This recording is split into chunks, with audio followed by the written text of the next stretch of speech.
The court was hushed. Painfully hushed, the type of hush that hung in the air, heavy as if it were alive. The dim hum of the ceiling lights was the only disturbance to the silence. The gallery was packed.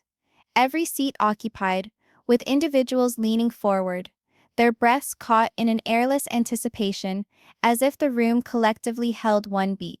Reporters stood against the rear wall, cameras riding high on their shoulders. Red record lights glowed like small, inquisitive eyes.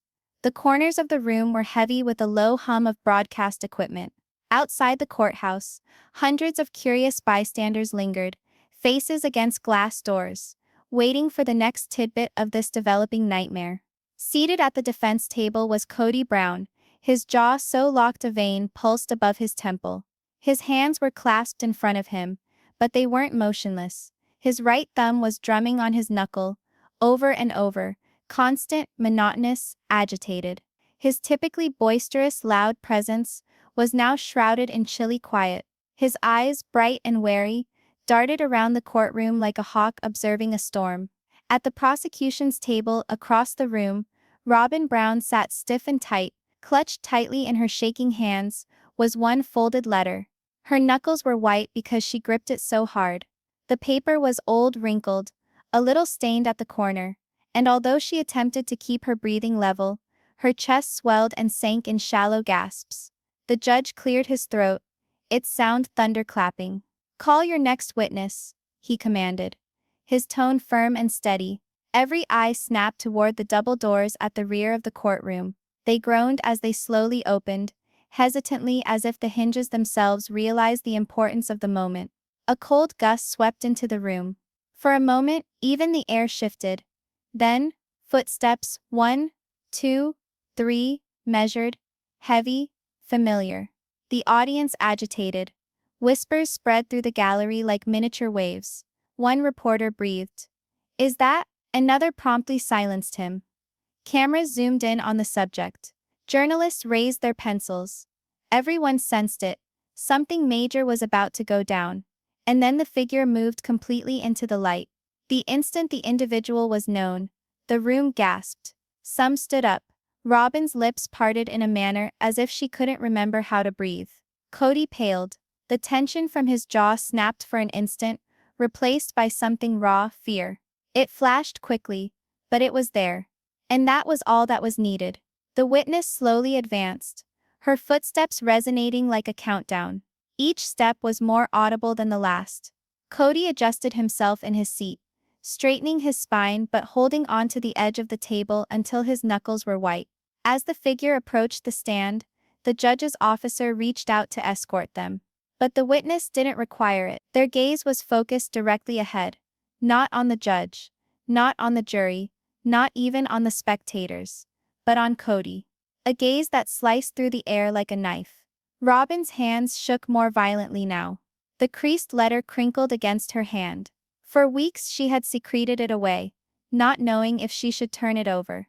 But observing this witness sitting here, observing how Kody's mask was beginning to crack, she knew the secret could no longer remain buried. "Raise your right hand," the clerk dictated. The witness did so. Their voice was firm, almost pitilessly calm as they swore on the oath. "I promise to tell the truth, the whole truth, and nothing but the truth." They sat down, the wooden chair groaned quietly under them. The air in the room was so charged it was like a storm cloud hovering over everyone's lungs. The judge leaned forward, his glasses slipping down the end of his nose. "Say your name for the record," he said. The witness said their name out loud. A name that everyone in the room knew. A name Kody had prayed would never be uttered in this courtroom. Gasps broke out once more. A woman in the back clapped her hand across her mouth. One of the reporters lost his pen. Kody didn't budge. His face was immovable, but inside a panicky quiet crept beneath his skin. The prosecutor stood, buttoning his suit jacket with slow, deliberate precision. His voice was low, steady, and sharp as a knife. "Tell the court why you're here today." The witness looked at Kody again. Their lips curled into something halfway between pain and determination. And then they said the words that sliced through the silence like a blade. "I know what happened that night, and Kody wasn't alone." The gallery burst. whispering, gasping, shouting. The reporters leapt to their feet like a wave crashing against the shore. Cameras zeroed in on Kody's face. The judge banged his gavel, his voice thundering, "Order! I will have order in this courtroom." But nothing could shut out the horror that had just blasted through the room. Kody's eyes slit, his muscles in the back of his neck clenching. His attorney moved forward, speaking urgently in his ear. But Kody did not catch a word. Robyn's breath caught.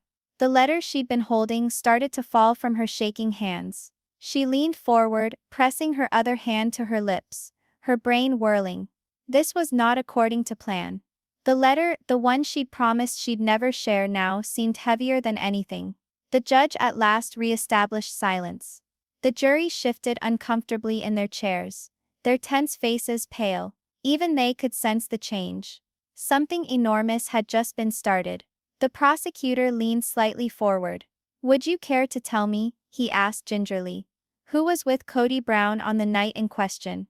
The witness breathed deeply. His hands were not shaking. His eyes did not shift from Kody's face.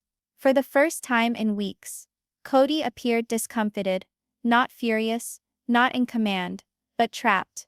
"I will," the witness answered. "Not yet." The courtroom exploded once more. This time not only with whispers, but questions. Who else was present? Why withhold it? What was so big that it would rock a room like this? The judge hammered the gavel once more, even more forcefully. "That's enough," he snapped. The room gradually quieted, but air never did.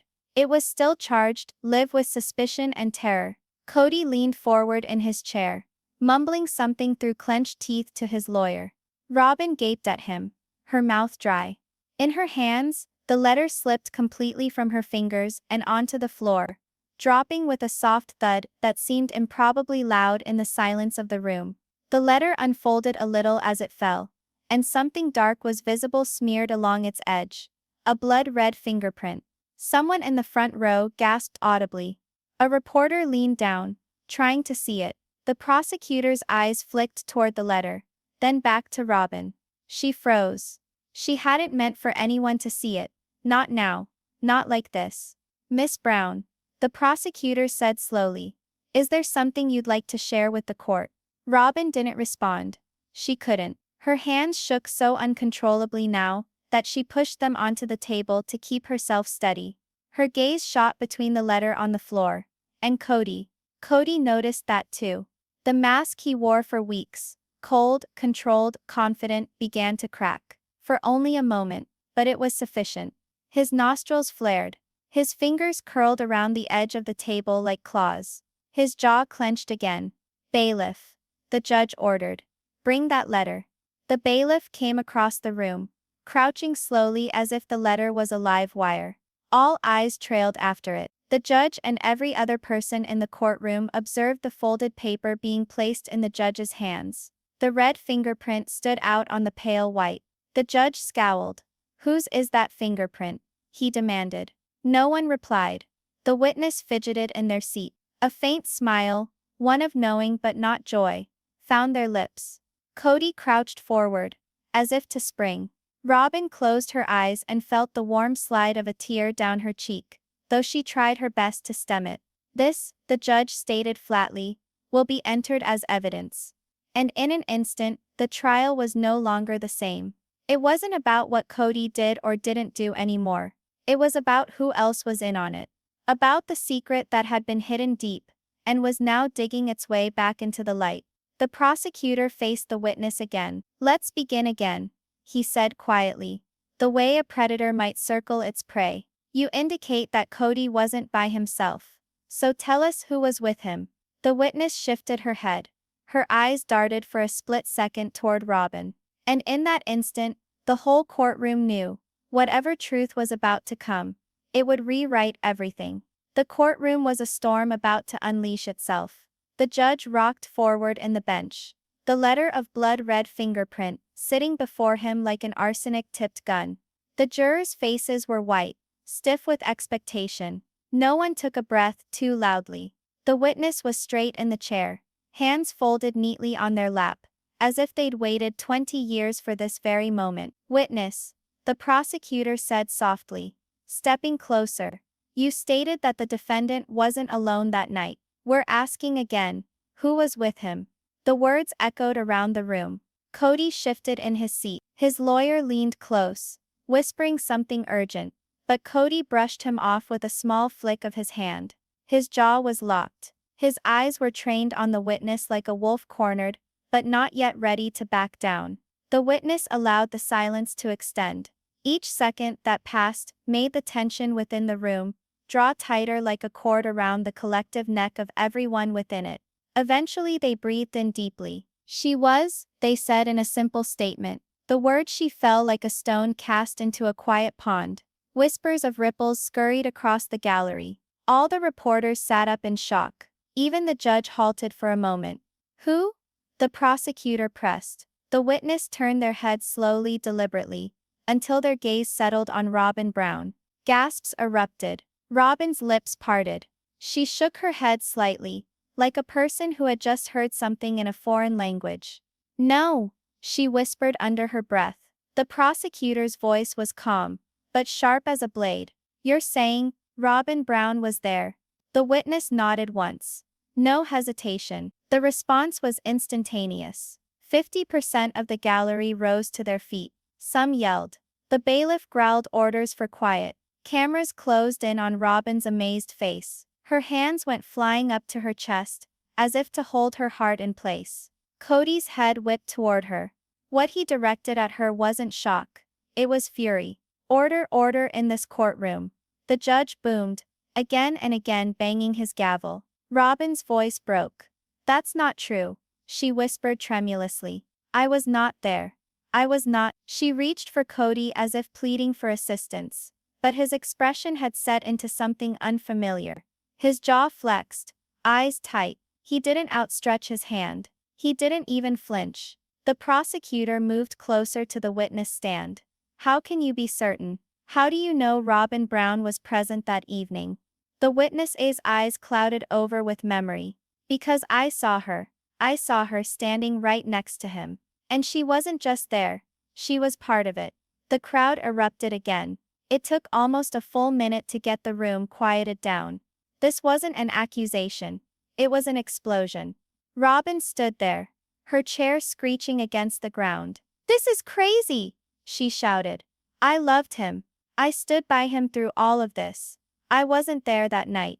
Her voice cracked on the final syllable. She gazed at the judge, at the prosecutor, at the jury, pleading for someone to believe her.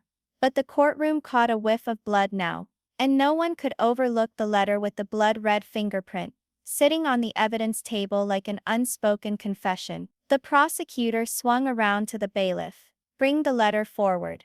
The bailiff complied. The judge gave a nod. The paper was set on the evidence stand, the red mark oriented in the direction of everyone to be clearly seen. Your Honor, the prosecutor asked. We'd like to have this fingerprint compared and analyzed with Miss Brown's. Robyn took one step back. Wait. I can explain. She stuttered. But her words were covered by the gasps and whispers. Kody finally moved forward. Loudly for the first time in weeks, he spoke. His voice sliced through the din like steel.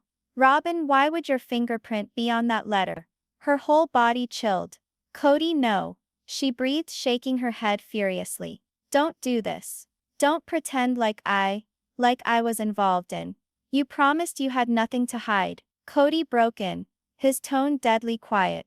If your fingerprint's on that letter, then you lied. His words weren't boisterous, but the room was so still they resonated like a crack of a gun. The jury moved uncomfortably. The cameras closed in. Robyn's breathing became labored.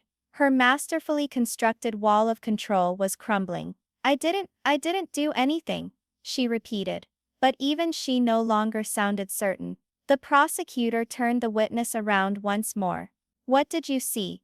Exactly. The witness blinked, their eyes shut for a moment, replaying the memory in their mind. When they opened them again, their tone was low, steady, deliberate. Late. After midnight. He wasn't by himself. She was with him.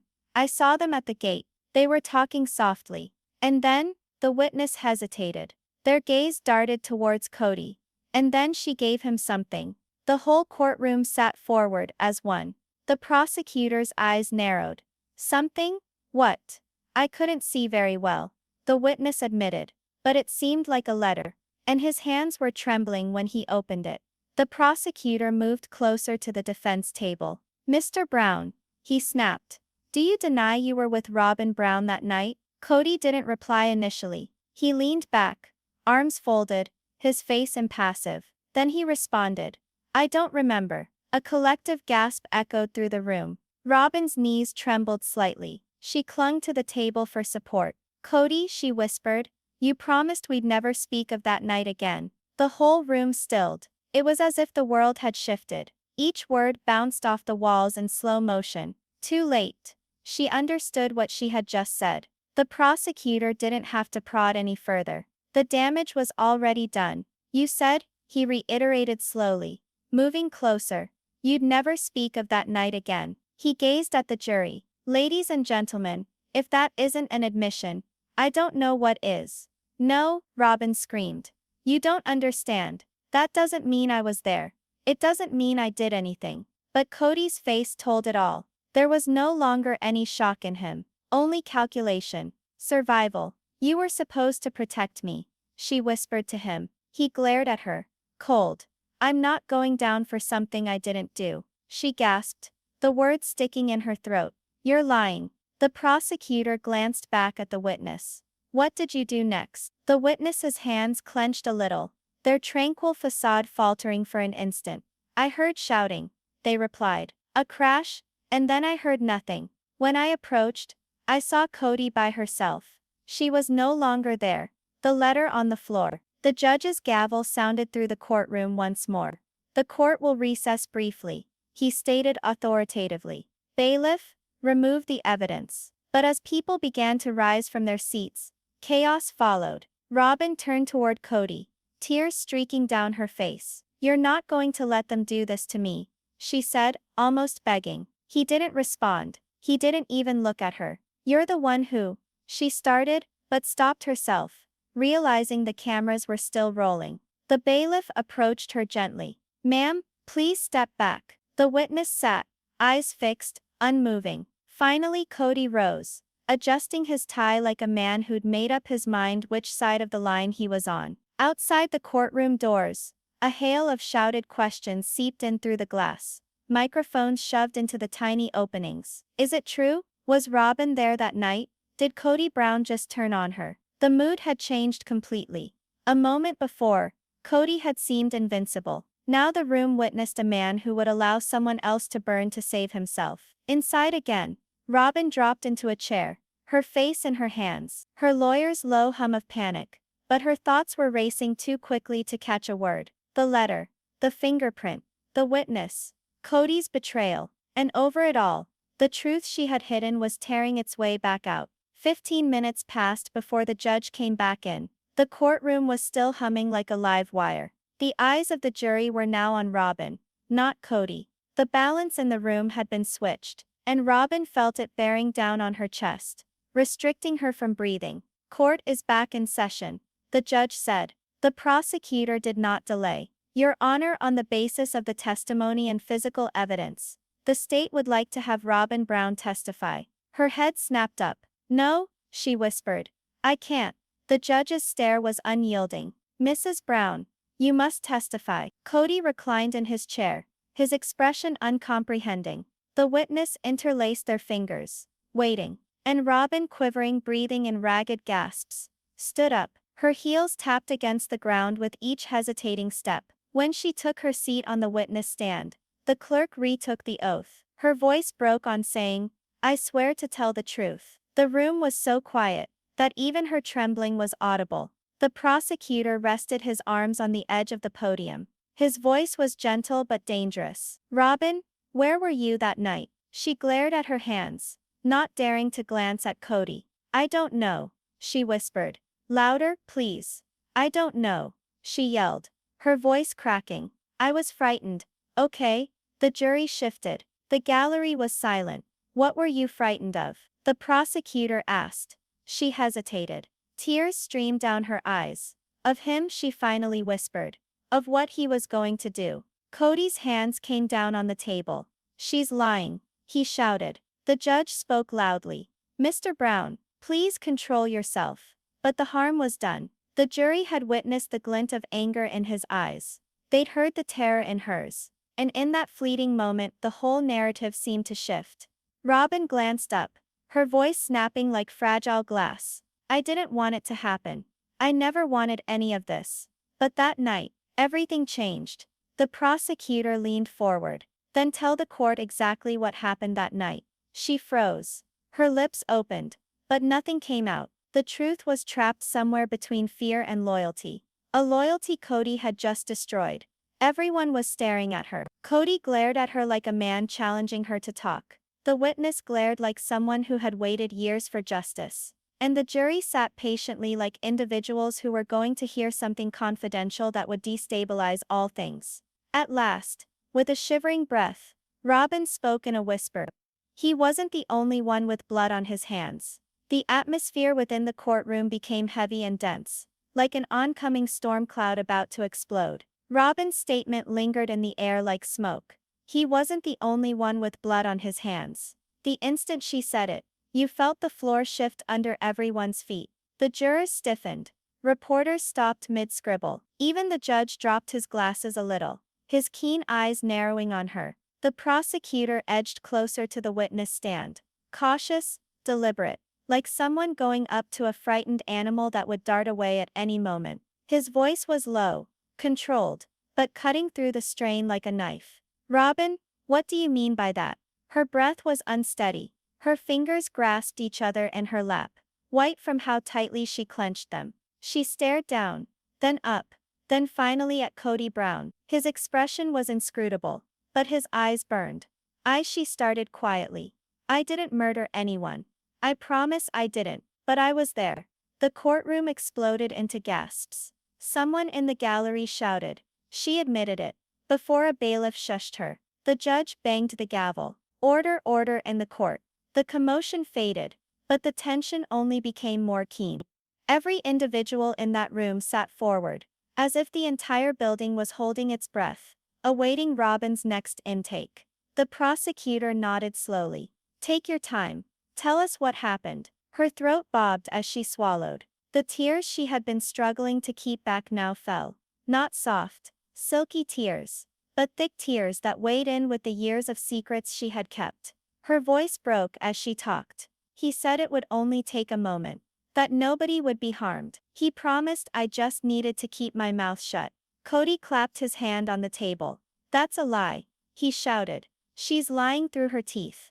The judge's gavel boomed through the room like thunder. "Mr. Brown, one more comment and I'll hold you in contempt." But Kody wasn't going to give up. He leaned in, his eyes fixed on Robyn.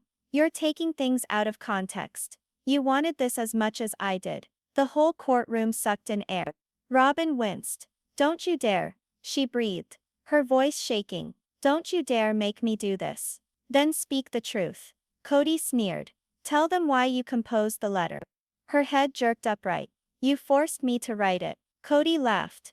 Not one of those pleased smiles, but a cold, bitter laugh that made spines chill. "You could have left, Robyn, but you didn't." The judge raised a hand. "Enough, Mrs. Brown. Continue your testimony." She dried her tears on the back of her trembling hand. "That evening, I tailed him. I had no idea where we were headed. Initially he said he needed to speak to someone, that it involved cleaning up a mess. I thought he was talking about a fight or some foolish drama. But when we arrived at," she swallowed repeatedly, "everything changed." The prosecutor's voice gentled, urging, "Where did you go?" "To the old place on the edge of town," she breathed. "The gate was open. It was dark, so dark I could hardly see at all." "Who was there?" Her silence was answer enough. Her shoulders shook. Her lower lip began to tremble. She didn't want to say the name. The prosecutor spoke again softly. "Robyn, who was there?" At last the word escaped her lips in a broken whisper. "Garrison." The gallery erupted again. Reporters shouted questions. Flashes went off like lightning. The judge pounded the gavel so hard the wood splintered a little. "Order in the courtroom." Kody's entire body stiffened. His mask cracked. For the first time since the trial began, his jaw dropped. Not out of fear, but pure rage. "You said you'd never say his name," he hissed. Robyn regarded him with tears running down her face. "You didn't leave me any choice." The prosecutor remained impassive. "You actually saw Garrison Brown that night?" She nodded hesitantly. "He was afraid. I could tell. He just kept repeating, 'This isn't right. This isn't what was supposed to happen.'" He stared at Kody like he didn't even recognize him anymore. The prosecutor leaned closer. "And Kody said," she shivered, "he told me it's already too late." The jury stood stock still. You could have heard a pin drop. The prosecutor's tone was calm. "Robyn, what did you see next?" Her breath stuck in her throat. "I saw Kody grab him. I saw Garrison struggle back. But I was paralyzed. I didn't do anything. I just stood there." Kody got up so quickly. His chair fell over on the floor. "That's not true. I didn't hit him," he yelled, gesturing at her. She was the one who told us it had to be done." The judge bellowed. "Mr. Brown, sit down." The bailiff advanced, hand on his holster. Kody stared at Robyn like an animal cornered. The mask of deception that he had worn during the entire trial was stripped from his face. There was only naked anger. Robyn's voice shattered. "I didn't hurt him. I didn't touch him. But I knew what Kody was going to do. And I didn't stop him." The prosecutor approached her slowly, deliberately. "Did you write the letter that was discovered that evening?" Her shoulders dropped. "Yes," she barely breathed. "What was it?" She paused. The letter was the one thing she had buried deeper than everything else. It wasn't a confession. It was a promise. A promise to stand up for him, no matter what. Kody laughed again, sharp and bitter. "Yeah? And look at you now." Her gaze locked onto his. The fear remained. But something else was building as well. Strength. "You think you're going to continue blaming everybody else," she whispered. "But that night, you made the decision. Not me." The prosecutor addressed the judge. "Your Honor, with the admission of the witness and the forensic report, we have strong basis to move ahead with additional charges." But before the judge could say anything, Kody flipped out. He pounded his palms on the table, yelling, "You think you're so smart? You think this is all about me?" Security began to approach him. His attorney talked frantically to him, in a low voice, but he paid them no mind. "You don't understand." Kody yelled at the group. "She's not innocent. They're not. This whole family has been lying for years." Robyn yelled back through tears. "And you constructed those lies. Kody, you assisted," he snarled. The bailiff caught his arm. Kody yanked away hard. "Take your hands off me." The judge's voice boomed. "Mr. Brown." One more outburst and Kody interrupted him. "Fine. You want the truth. You're going to get it." The courtroom went back to silence. A menacing type of silence. Even Robyn had ceased crying. She stared at him, as if she had no idea what he was going to do. Kody's chest expanded and deflated. His voice dropped to an icy composure. "I wasn't alone that night. But it wasn't just Robyn." The prosecutor sat up straight. "What are you saying?" Kody's head slowly tilted to one side, a warped half-grin spreading across his features. "You want your twist ending? Here it is." She didn't call the police that night, because she wasn't alone. Someone else was lurking behind the truck. Someone who didn't want anyone to know. Again, gasps erupted. The prosecutor's brow furrowed. "Who?" Kody's gaze darted to the gallery. A woman in the third row bowed her head, attempting to escape his attention. "Christine," Kody growled. The name exploded in the room like a bombshell. Shouts from reporters. Someone shrieked. Even the bailiff stood still. Christine Brown slowly lifted her head, her eyes wide, her complexion chalky white. The prosecutor gazed at her, wide-eyed. "Mrs. Christine Brown." Kody laughed harshly. "Yeah, she was there. Standing in the background. She watched it all." Christine stood. "That isn't true," she yelled, her voice shattering. I wasn't." "You were." Kody growled. "You figured nobody noticed you. But I did." The judge boomed again. "Order." The prosecutor eyed Christine. "Mrs. Brown, is there something you'd like to share with the court?" She faltered. Her hands shook. "I didn't assist him," she whispered. "But I witnessed." A room full of gasps. She went on, voice cracking. "I witnessed what he did to Garrison. I witnessed Robyn watching, and I did nothing. I fled." The courtroom was whirling now. 3 names, a single night, one horrific truth that had been hidden too long. And now it was out, every jagged fragment of it. The judge banged the gavel again and again. "I will clear this courtroom if there's another outburst." But the crowd couldn't stay quiet anymore. This wasn't just a trial anymore. It was a storm of betrayal, fear, and buried secrets all colliding at once. Kody smirked like a man who dragged everyone else down with him. "Looks like I'm not the only monster, huh?" Robyn whispered through tears. "You made us monsters." Christine wept, her head shaking. "No, you scared us." The prosecutor smoothed his tie, his voice steady amidst the turmoil. "Your Honor, on the basis of these confessions and the defendant's own words, the state moves for the immediate arrest of Kody Brown as a witness, not an accused, and the advancement of charges against Kody Brown." The judge nodded gravely. "Bailiff, bring Mr. Brown into custody." Kody didn't struggle this time. He rose slowly, allowing the cuffs to snap on his wrists. But his gaze never wavered from Robyn and Christine. His smile was chilling. "This isn't over," he whispered. The cameras closed in on his face as he was led out of the courtroom. The crowd hummed like a cloud of hornets. Reporters poured toward the doors. The trial that was to unveil one man had uncovered each secret layer of a sinister family secret. Christine slumped into her chair, her face hidden in her hands. Robyn looked dumbly at the letter on the evidence table. One little piece of paper had begun it all, and now there was no turning back. The judge rapped his gavel one final time. "Court is adjourned." The doors swung shut behind Kody with a resounding metallic bang. But the tale had only just started. The room had changed. The air, which had been heavy with silent fear, now vibrated with an energy no one could hold back. The judge's firm voice attempted to call for silence, but it was a futile effort to call off a storm. Everyone needed answers. Everyone sensed that something irreversible was on the cusp of being revealed. Kody Brown sat stock still, but his jaw quivered. His fingers wrapped around the table like talons gripping wood. His attorney leaned forward to whisper something. But Kody didn't flinch. He didn't have to. His eyes spoke volumes. He was backed into a corner. Across the courtroom, Robyn Brown stood rigid, her face paper white. That letter, the one she had presumed no one would ever witness, sat on the courtroom floor like a live grenade.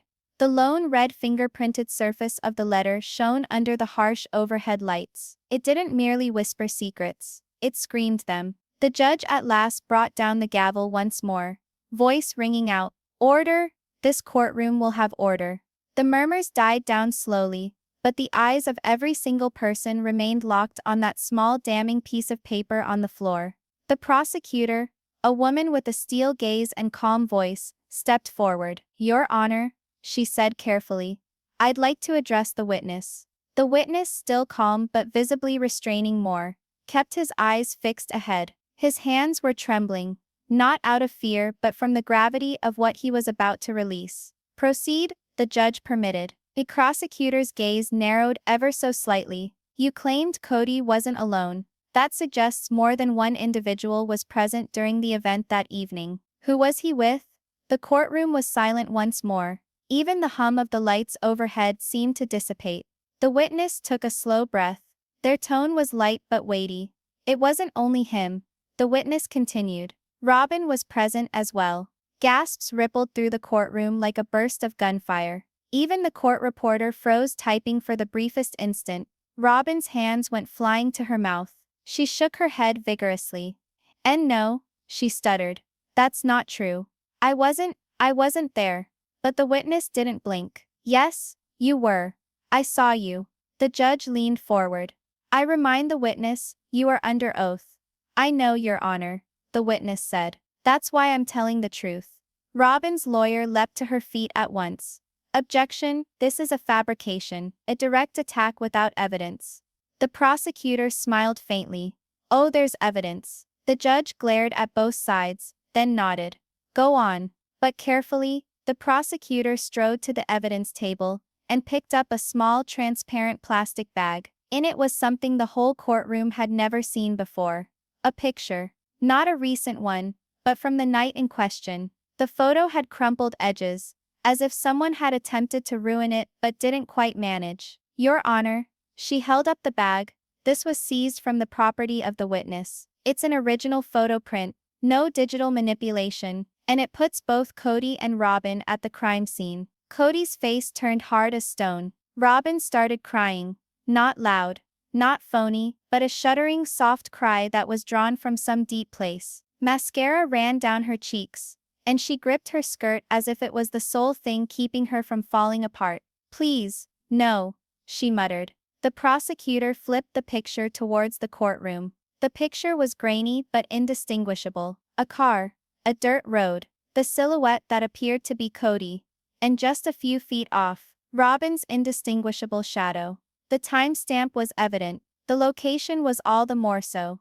The defense attorney stood up. Your Honor, we would like to have an opportunity to verify the authenticity of this picture prior to its use too, but the judge cut in curtly. The authenticity has already been established by the forensic team. This will be admitted.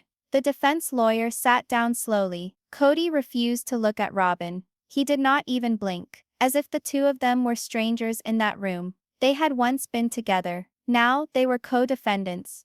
Two people with a secret that was starting to rot in the daylight. The prosecutor addressed the witness again. Can you describe what you observed that night? The witness nodded. I was on the ridge behind the old road. I heard voices. I saw their car. I saw Kody get out first. Then Robyn. They were arguing. It wasn't quiet. It was a fight. He said they had to finish what they started. She kept repeating that she didn't want to be part of it anymore. But then, the witness's voice shook. Then they vanished into the dark. The judge leaned forward. Vanished into the darkness. Yes, Your Honor, the witness replied. They returned 20 minutes later. Kody was covered with something dark. Robyn was shaking, and she had the letter. The whole courtroom bristled. That letter, the same one now lying on the floor with its bloody fingerprint, became the most lethal thing in the room. The prosecutor turned to Robyn. Do you need to tell me how your letter containing a bloody print landed on my desk? Robyn's lips quivered. She was about to speak, but nothing left her lips. Kody's eyes locked onto hers like knives. It wasn't the gaze of one pleading for trust. It was a threat. The judge, feeling the tension, spoke sternly. Mrs. Brown, you don't have to answer without a lawyer. But if you do, this is your time. Robyn's lawyer leaned into her, whispering urgently. But Robyn didn't appear to listen. She was elsewhere back in that night, on that road, with that secret. The quiet drew out too long. At last, Robyn's trembling voice shattered it. I didn't want any of it, she whispered. I begged him to stop. The prosecutor moved closer.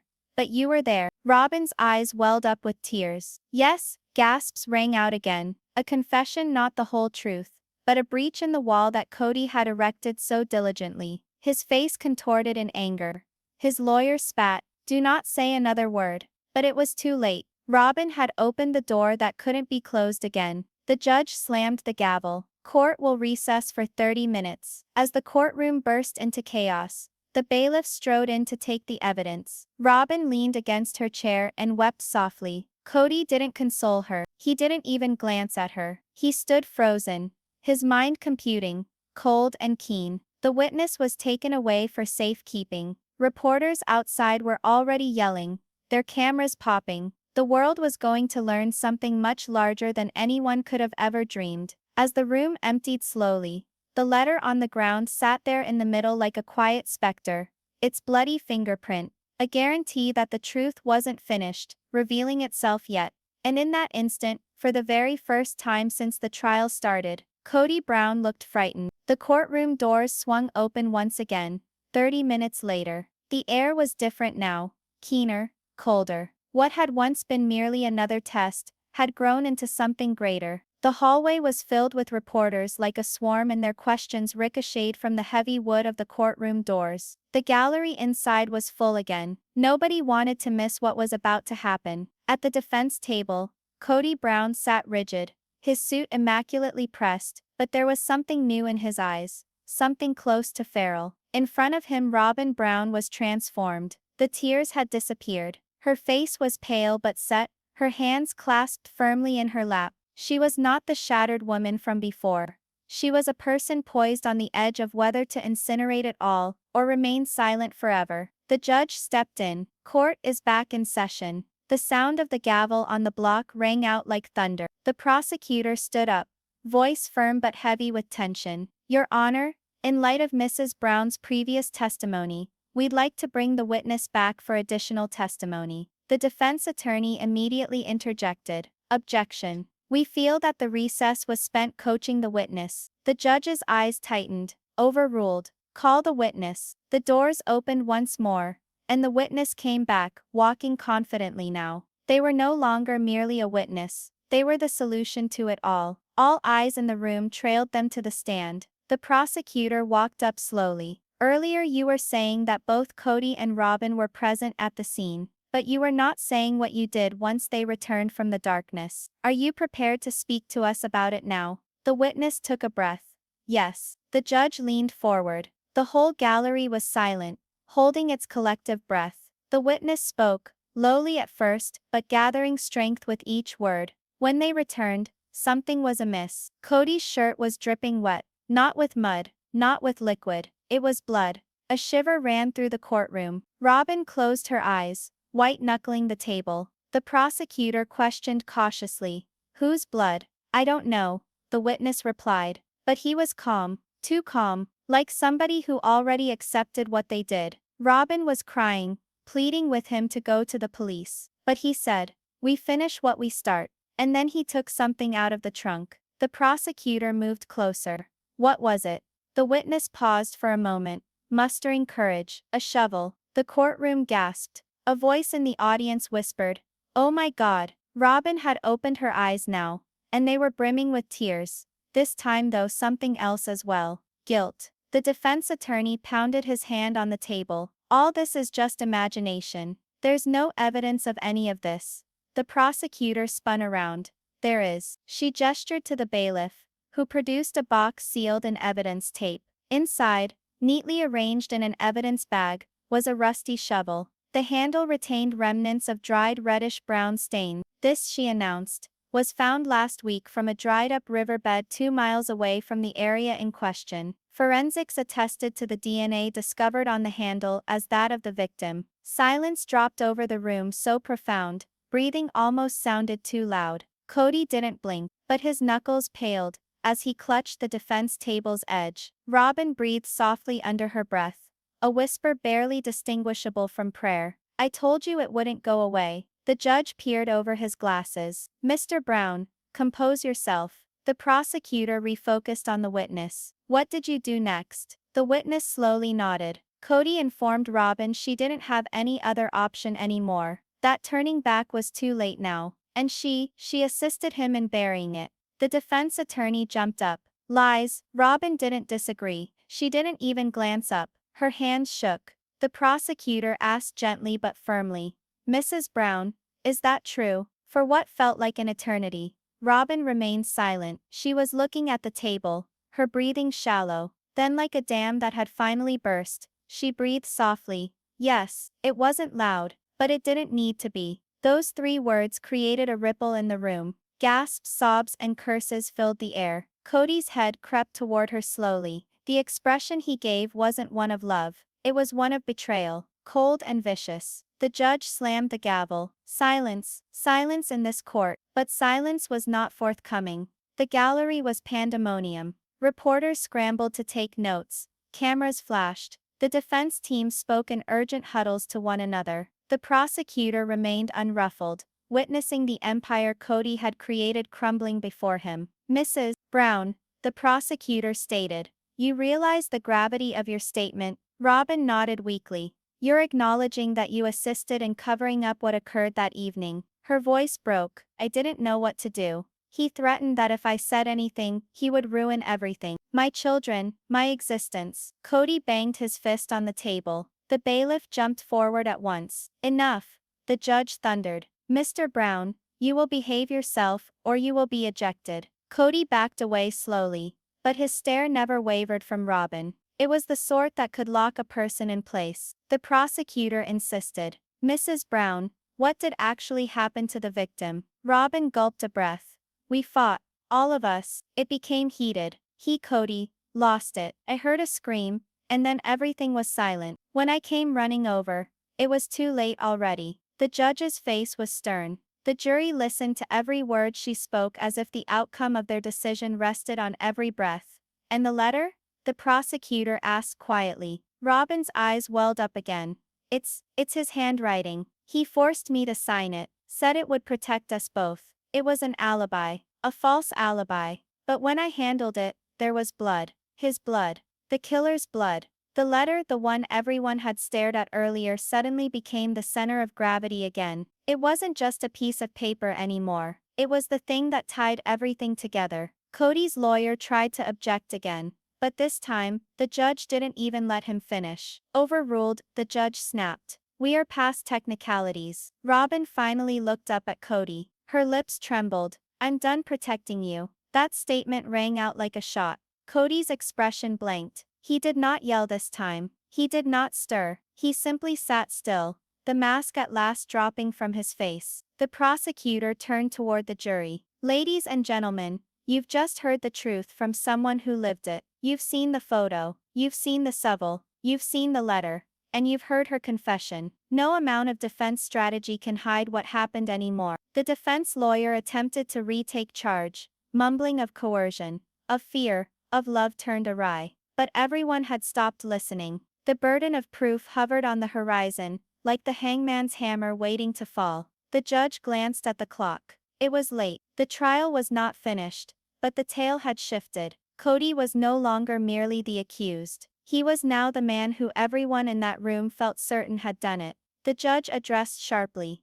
We will continue tomorrow with closing arguments. Court is adjourned. The gavel struck. The room erupted into noise. Bailiffs acted quickly. Robyn was walked out the back door, trembling but strangely lighter, like a person who at last dropped a burden too heavy to bear. Kody was walked away as well, jaw set, eyes blazing with a rage that had nowhere to hide. Reporters were already yelling headlines into the mics. Confession in court. Brown case takes a shocking turn. The world beyond those doors was champing at the bit to consume every detail of what went on in that room. But the actual storm hadn't even begun yet. As Kody was escorted through the hallway in handcuffs, he shifted his gaze and whispered something so softly only the officer standing closest could catch. She thinks it's over. It's not.